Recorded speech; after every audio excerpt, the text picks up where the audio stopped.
Voici une solution, pas de problème. Julien va essayer, je dis bien essayer, de vous aider. Ah, tu fais bien de le dire.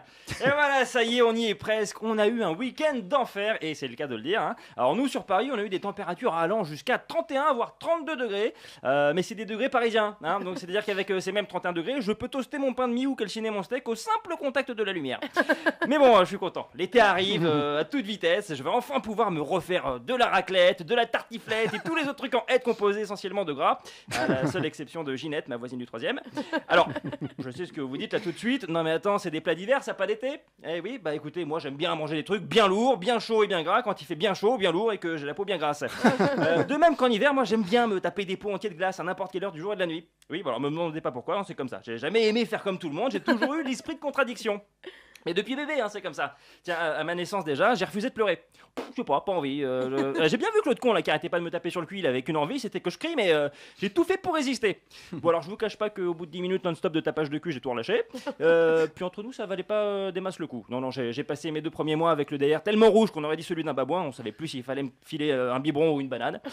Enfin bref, en grandissant, j'ai continué à me différencier des autres. Quand les autres enfants jouaient à G.I. Joe, bah moi je jouais à la Barbie pour pas faire comme tout le monde.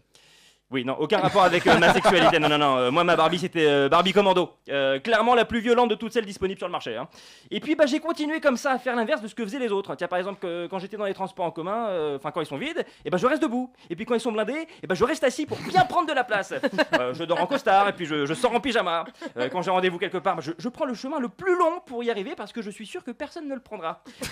Il m'arrive même de marcher à reculons. J'attends aussi que les produits soient périmés pour commencer à les manger.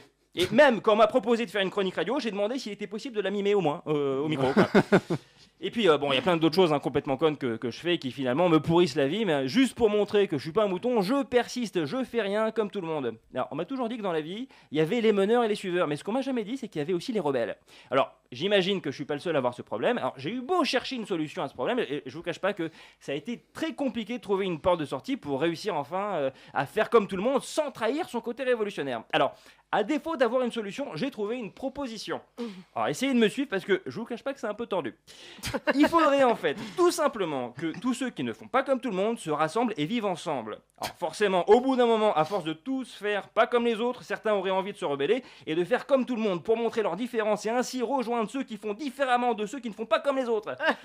Voilà, vous avez compris? Bon. Non mais vous avez prévu que c'était complètement tordu ce que j'allais vous dire. Puis en même temps, encore une fois, moi à la base, je voulais faire du mime au micro, alors bon...